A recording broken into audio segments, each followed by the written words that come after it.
নমস্কার বন্ধুরা, আমার চ্যানেলের আরেকটি নতুন পর্বে তোমাদের সবাইকে অনেক অনেক স্বাগত।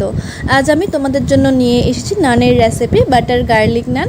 তাও আবার কোনো ধরনের ইস্ট, টক দই কিংবা ডিম ছাড়াই কিন্তু আজ আমি তোমাদেরকে এই রেসিপিটি তৈরি করে দেখাবো। তাহলে চলো দেখে নিই এই রেসিপি। নান তৈরি করার জন্য আমরা সবার প্রথমে নিয়েছি একটি বড় বোল ও তাতে দিয়ে দেবো প্রায় 200 গ্রাম মতো ময়দা।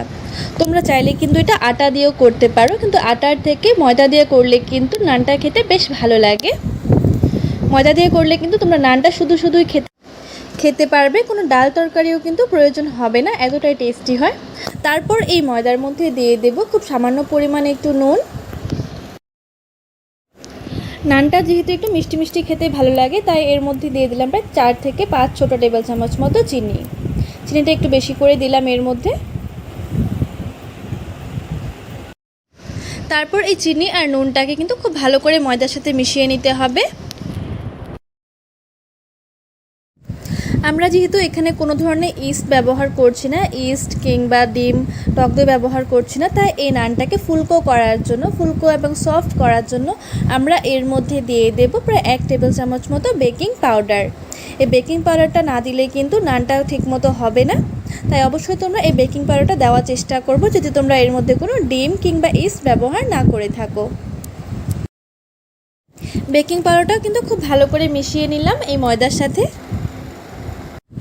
তোমরা যদি এই বেকিং পাউডারটা এর মধ্যে ব্যবহার করতে না চাও, সেক্ষেত্রে কিন্তু তোমরা হোমমেড ইস্ট ব্যবহার করতে পারো এর মধ্যে।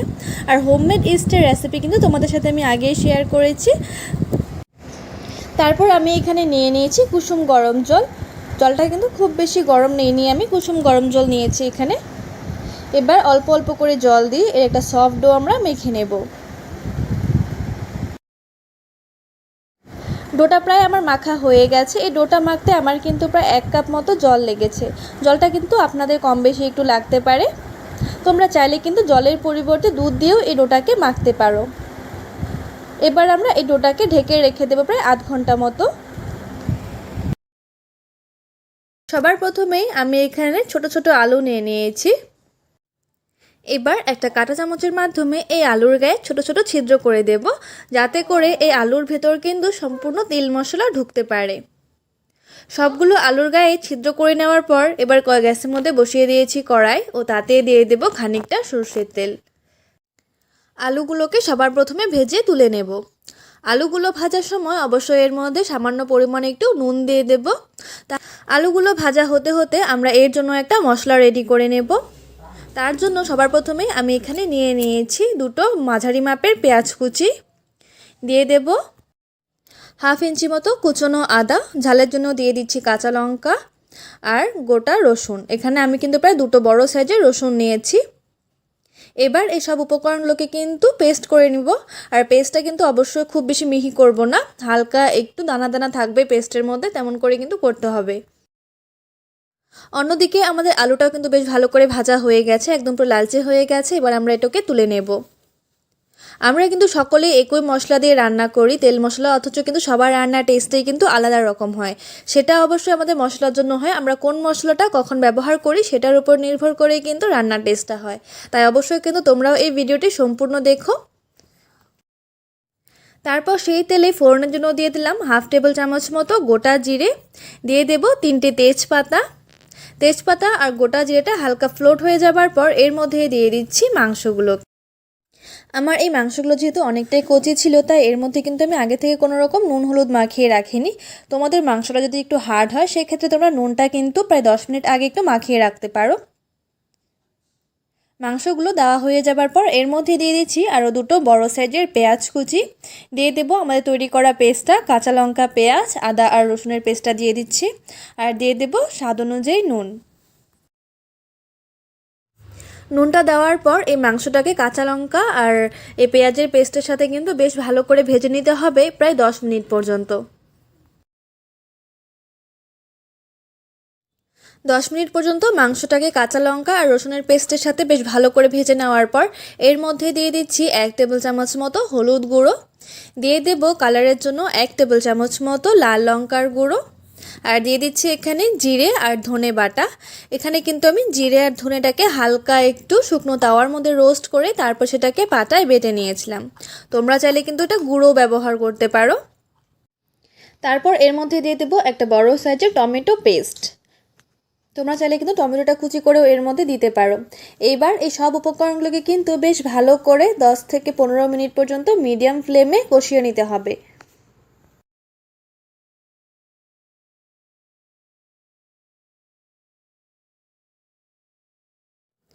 মশলাটা যখন অর্ধেক কষানো হয়ে যাবে তখন এর মধ্যে দিয়ে দেবো ভেজে রাখা আলুগুলোকে। এই আলুগুলোকে দিয়ে আরও 10 মিনিট পর্যন্ত লো ফ্লেমে ভেজে নিতে হবে।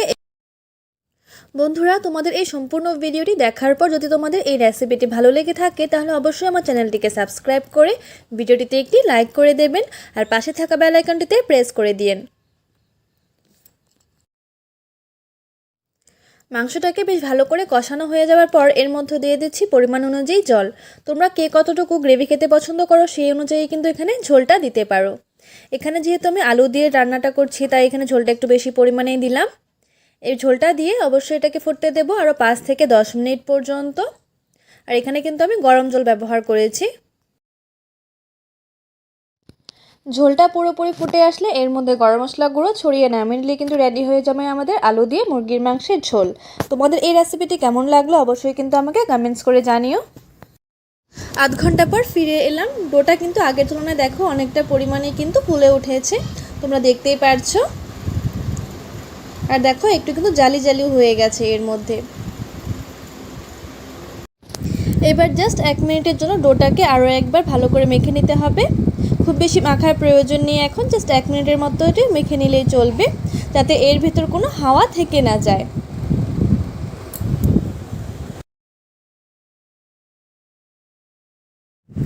এবার আমরা এই ডোটা থেকে লেচি কেটে নেব। আমার এই 200 গ্রাম ময়দা দিয়ে কিন্তু প্রায় 8 থেকে 9টা নান খুব ইজিলি তৈরি হয়ে গেছে।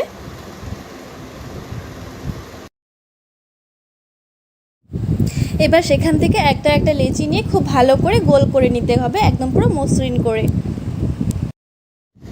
এবার সামান্য পরিমাণে একটু ময়দা ছিটিয়ে খুব ভালো করে বেলে নিতে হবে গোল করে। খুব বেশি পাতলা কিন্তু এটাকে আমরা করব না, একটু মোটা করেই বেলতে হবে। নানটা একদম পুরো গোল করে বেলে নিয়েছি, তোমরা দেখতেই পারছো এর থিকনেসটা। এবার আমরা এর মধ্যে দিয়ে দেব সামান্য পরিমাণে একটু ধনেপাতা কুচি আর দিয়ে দেব সামান্য পরিমাণে একটু কালো জিরে। তোমরা চাইলে কিন্তু এই কালো জিরের পরিবর্তে তিলও ব্যবহার করতে পারো, সাদা তিল কিংবা কালো তিল, সেটা খেতেও কিন্তু নানের মধ্যে অসাধারণ লাগে। তারপর এই কালো জিরে আর এই ধনেপাতাটাকে একটু সেট করার জন্য হালকা হাতে একটু বেলে দেব এই নানের ওপরে। খুব হালকা হাতে এটাকে বেলে নিতে হবে। এবার আমি তোমাদেরকে একটা গার্লিক নান তৈরি করে দেখাচ্ছি। ঠিক একইভাবে লেচিটাকে বেলে নিতে হবে গোল করে। এবার গার্লিক নান তৈরি করার জন্য এর মধ্যে দিয়ে দেব কিছু রসুন কুচি দিয়ে দিলাম এর মধ্যে। তারপর দিয়ে দেব সামান্য পরিমাণে একটু ধনেপাতা কুচি আর দিয়ে দেব একটু কালো জিরে। এবার এটাকে একটু হালকা হাতে বেলে নিলাম। এই গার্লিক নানটা খেতে কিন্তু অসাধারণ লাগে, তোমরা একবার হলেও কিন্তু এই রেসিপিটি ট্রাই করে দেখতে পারো। এবার আমরা গ্যাসে বসিয়ে দিয়েছি একটি প্যান। যেহেতু আমরা এখানে বাটার গার্লিক নান তৈরি করছি তাই সবার প্রথমে বাটারটাকে আমরা একটু মেল্ট করে নেব। তোমরা চাইলে কিন্তু মেল্ট না করেও করতে পারো, কিন্তু মেল্ট করে নিলে কিন্তু পরে সুবিধে হয় বেশ, তাই প্রথম দিকে কিন্তু বাটারটাকে মেল্ট করে নিচ্ছি আমি। এই বাটারের মধ্যে আমি কিছু ধনেপাতা কুচি দিয়ে দিলাম। বাটারটা পুরোপুরি মেল্ট হয়ে গেছে, এবার আমরা এটাকে নামিয়ে নেব। এবার একটা শুকনো প্যানের মধ্যে কিন্তু আমরা নান রুটিগুলোকে ভেজে নেব। সবার প্রথমে শুকনো প্যানের মধ্যে নান রুটিগুলোকে দিয়ে দেব, দিয়ে এক পিঠ হতে দেব প্রায় 1 মিনিট মতো। কিছুক্ষণের মধ্যে কিন্তু দেখা যাবে এই নানের উপরে কিন্তু হালকা একটু বুটবুট উঠছে। যখন এমন হালকা একটু বুটবুট উঠবে তখন আমরা নানটাকে উল্টে দেব। ঠিক এভাবে আমরা 2 পিঠ উল্টে পাল্টে নানটাকে ভেজে নেব। অবশ্যই কিন্তু এই সময় গ্যাসের ফ্লেমটাকে মিডিয়াম করে রাখতে হবে। আমরা যেহেতু এর মধ্যে বেকিং পাউডারটা ব্যবহার করেছিলাম তাই এটা কিন্তু অনেকক্ষণ পর্যন্ত কিন্তু সফট থাকবে নানটা, বানানোর অনেকক্ষণ পর্যন্ত কিন্তু। তোমরা চাইলে কিন্তু এই বেকিং পাউডারের পরিবর্তে ডিম কিংবা ইস্টও ব্যবহার করতে পারো যদি তোমাদের কাছে অ্যাভেলেবেল থাকে। নানটা ভাজা হয়ে গেলে 2 পিঠ, এবার আমরা এর ওপর সামান্য একটু বাটার লাগিয়ে দেব। একটা ব্রাশের মাধ্যমে বাটারটাকে খুব ভালো করে লাগাতে হবে। যত বেশি বাটার লাগাবে এটা খেতে কিন্তু ততটাই ভালো লাগবে। বাটার লাগিয়ে কিন্তু খুব বেশি ভাজবো না আমরা এটাকে, নাহলে কিন্তু বাটারের যে ফ্লেভারটা থাকে সেটা কিন্তু চলে যাবে। সম্পূর্ণ রেসিপিটি দেখার পর যদি তোমাদের এই ভিডিওটি ভালো লেগে থাকে তাহলে অবশ্যই আমার চ্যানেলটিকে সাবস্ক্রাইব করে ভিডিওটিতে একটি লাইক করে দিও। আর তোমরা যারা আমার চ্যানেলে নতুন এসেছো তারা অবশ্যই বেল আইকনটিতে প্রেস করে দিও। ভিডিওটি তোমাদের কেমন লাগলো অবশ্যই কিন্তু কমেন্টস করে জানিও।